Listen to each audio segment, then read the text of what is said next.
नमस्कार, मैं पूरन चंद Joshi, retired inspector BSF, आपको आज दूसरे उत्तराखंड के मशहूर पर्यटक स्थल माता अग्नेरी मंदिर से मैं मंदिर की महिमा और उसके इतिहास के बारे में आपको हल्के और कम शब्दों में जानकारी देना चाहूँगा।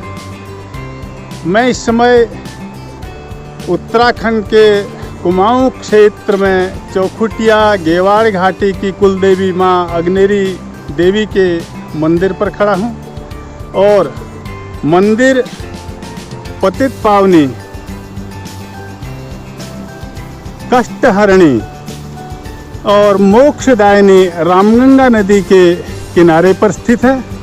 रामगंगा अपने शांत, मनोहारी और आकर्षक वेग से पूरी भरी हुई इस समय यहाँ से अपने गंतव्य की ओर प्रस्थान करते हुए रामगंगा और माता अग्नेरी मंदिरों के बीच में केवल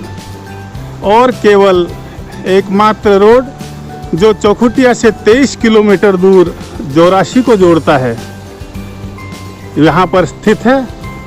और सामने चौखुटिया बाज़ार, जहाँ से इसकी दूरी मात्र 1 किलोमीटर है। और आपको ये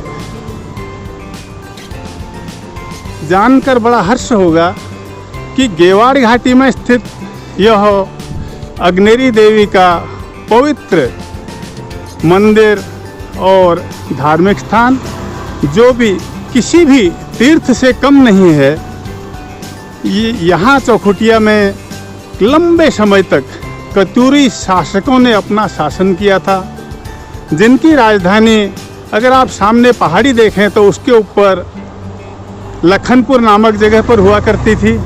और इसी अग्नेरी मंदिर में उनकी कुल देवी का यहाँ पर एक छोटा सा मंदिर था, जिसमें अष्टधातु की मूर्ति थी। अंग्रेज़ों के समय में अष्टधातु की मूर्ति को कुछ लोगों ने उठा करके रामगंगा नदी में फेंक दिया था, जिसको स्थानीय लोगों की मदद से सन 1901 में, उससे पहले सन 1900 में यहाँ की स्थानीय जनता ने यहाँ पर एक भव्य मंदिर का निर्माण किया। और 1901 में रामगंगा नदी से सिद्ध पुरुष महाराज ने अष्टधातु की पुरानी प्रतिमा को निकालकर पुनः स्थापित किया।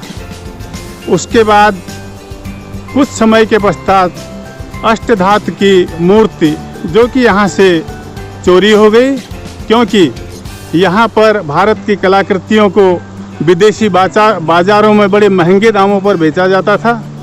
और बाद में धीरे धीरे यहाँ पर स्थानीय जनता ने पुनः काली माता की मूर्ति को स्थापित किया और पूरे एरिया को, पूरी गेवाड़ घाटी को 10 थोकों में बांटा। एक थोक में 5 से लेकर के 10 गांव होते थे और थोक का मालिक ठेकेदार होता था। और प्रत्येक थोक से हर साल यहाँ पे बलि प्रथा थी और भैंसा, यानी कि जिसको स्थानीय भाषा में जतिया कहते हैं, वो यहाँ पे लाया जाता था। और इस मंदिर की परिक्रमा करके उसको, अगर आप सामने मैदान देख रहे हों, वहाँ पर उसकी बलि हुआ करती थी। और चैत्राष्टमी को बहुत बड़ा मेला लगता था। धीरे धीरे जैसे ही जनता जागरूक हुई, उन्होंने बलि प्रथा को समाप्त करके यहाँ पे नारियल और डोला सिस्टम शुरू किया गया। और अब बलि प्रथा पूर्ण रूप से समाप्त करके यहाँ पे नारियल को भेंट किया जाता है। ये महिमा है हमारे कुलदेव की, जो कि हमारे पूरे कुमाऊं और गेवाड़ क्षेत्र के लोगों की, वो देश या प्रदेश में जहाँ कहीं भी हों, उनकी रक्षा करती है, उनकी मनोकामनाओं को पूर्ण करती है, उनकी इच्छाओं को पूर्ति करती है और हर प्रकार से उनका अच्छा ही अच्छा करती है। अभी मैं आपको विराट के बारे में बताऊंगा।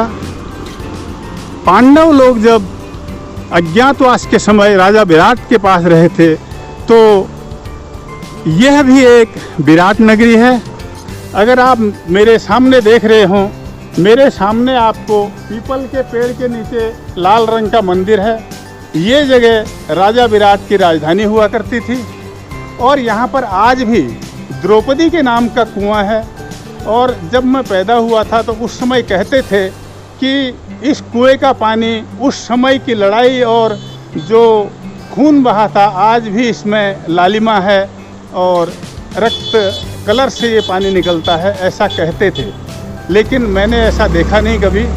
और अब उस कुएं को ढक करके वर्तमान में वहाँ पे हैंडपम्प लगा दिया गया है और ये वही विराट का मंदिर है। शिव जी का और देवी का मंदिर यहाँ पर है और पूरी जो घाटी है यहाँ पे इस समय धान की फसल लहला रही है।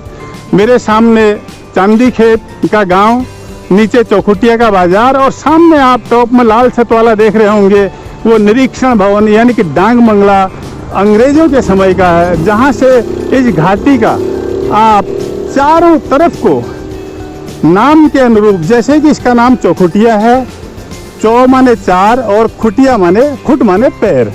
तो चार पैर इसके जो थे वो कोई मानव के पैर नहीं थे, वो पैर चार दिशाओं में चार घाटियां थी। जैसे आप ये पुल के सामने देख रहे होंगे, पुल से ऊपर को एक बड़ा घाटी जाती है जो बद्रीनाथ कर्णप्रयाग साइड को, तो एक वो इसका पैर था। और एक सामने आप डांग बंगले के पीछे की ओर देख रहे होंगे तो वो द्वाराहाट और खीड़ा तड़ाकताल साइड वाला वो दूसरा इसका हिस्सा था, दूसरा खुट यानी कि पैर था। और तीसरा जो मासी भिक्यासैन होते हुए रामनगर को जाता था आपके सामने, वो इसका तीसरा पैर। और चौथा ये जो रोड सीधे जोरासी को जा रही है, सोनगांव, जोरासी, खड़कतिया, जयराम बाखल, ये एरिया इसका चौथा पैर था। इसी से इसका नाम चौखुटिया पड़ा। और इस समय वर्तमान में जो हमारे अग्नेरी मंदिर की कमेटी है, उन्होंने यहाँ पे काफ़ी विकास कार्य किए हैं और बहुत ही ज़्यादा उन्होंने यहाँ पे सुधार किया, जिसका कि मैं वर्णन भी नहीं कर पा रहा हूँ और उस कमेटी की मैं तारीफ भी नहीं कर पाऊँगा, क्योंकि उन्होंने काम ही इतना ज़्यादा किया। मैं धन्यवाद करता हूँ इस कमेटी का, जो डॉक्टर कुलदीप सिंह साहब के नेतृत्व में इसका विकास हुआ और आगे भी चल रहा है और चलता रहेगा।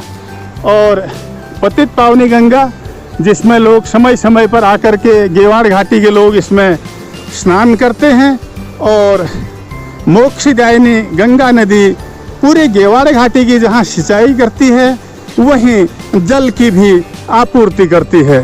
और इसको अगर हम चौखुटिया गेवाड़ घाटी की लाइफ लाइन कहें, जीवन रेखा कहें, तो कोई भी अतिशयोक्ति नहीं होगी।